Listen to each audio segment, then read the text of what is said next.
Thursday, October 14th edition of the Carolina Weather Video. I'm meteorologist Matthew East here with you, and this morning began with some showers and thunderstorms that really began in the overnight hours in many spots in the Piedmont and the mountains of the region. And as we go through the next few hours, I'm cutting this video during the 5 a.m. hour Thursday morning, and over the next several hours there will still be some showers and storms around the I-85 corridor. Here's the radar this morning, and notice that there has been one cluster of showers and embedded thunderstorms moving through the Triad into the Triangle region this morning. Another batch moving from near Hickory and Statesville, pushing toward the Triad. More areas of rain back in parts of eastern Tennessee and the North Carolina mountains. All this will get swept out, though, for the I-85 corridor by lunchtime today, and then I-95 later on this afternoon. This is all ahead of a cold front that's punching into the region, and all this chillier air is sagging southeast and into our area. More frost products up for the western North Carolina mountains as that chillier air settles on in. Here's the upper air chart today. Notice this trough swinging on through. Now ahead of that's where you have the showers and thunderstorms. And another little piece of energy, actually it's fairly potent, up here in the western Great Lakes. That's going to plunge southward and just really carve out this trough as we get into tomorrow and the weekend. And it's going to be a breezy day in many spots as we go through tomorrow. And look out here at the end of the later on in the model cycle. This is out next Wednesday.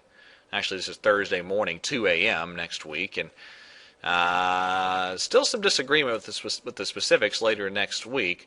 There's going to be a trough try to plunge into the eastern part of the country, but how strong this little piece of energy is back in the desert southwest will determine how deep this trough is and how much cold air it can tap. So still some uncertainty, the specifics later on next week. But let's talk about today. The shower and thunderstorm chance pushes eastward with time. For the I-85 corridor, I think some sunshine will break out this afternoon, and it'll be pretty breezy this afternoon as well. Highs upper 60s today near the Virginia border, mid-70s in the southern Piedmont.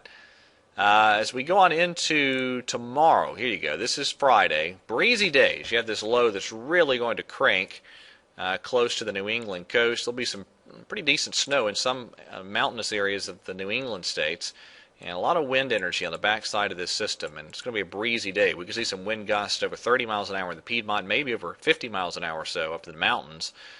And that'll strip some of the fall foliage. It's really quite nice up in the North Carolina mountains away over the next couple of days. So a lot of the color that's there right now will get stripped away due to the pretty windy conditions the next couple of days up there in the high country.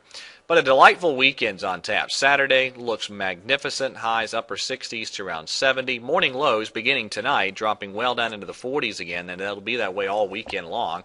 Sunday, mid-70s, sunshine, terrific conditions, mid-70s, a lot of sunshine on Monday, and then the uncertainty comes into play with exactly the timing and depth of the chillier air mass that will try to move in later next week. The GFS plunges it in by Wednesday, and we'll see. Some of the other modeling is slower, some of the other modeling not as deep with the eastern U.S. trough, so some details still to iron out for next week's forecast. All right, there's Paula. As of the 5 a.m. advisory, Paula hanging on to minimal hurricane status. And Paula is moving into western Cuba this morning. And just like we mentioned yesterday, the models that are shooting Paula out into the Atlantic, they're likely incorrect, as we're going to see Paula probably slowly meander around central and western Cuba over the next few days. And that's exactly what the National Hurricane Center forecast is indicating. And, of course, as that occurs, Paula will continue to weaken as it interacts with Cuba, and could make a transition to a non-tropical type of low pressure over the weekend. All right, so that's it for this Thursday edition of the Carolina Weather Video. Have a great day. Thank you for watching, and God bless.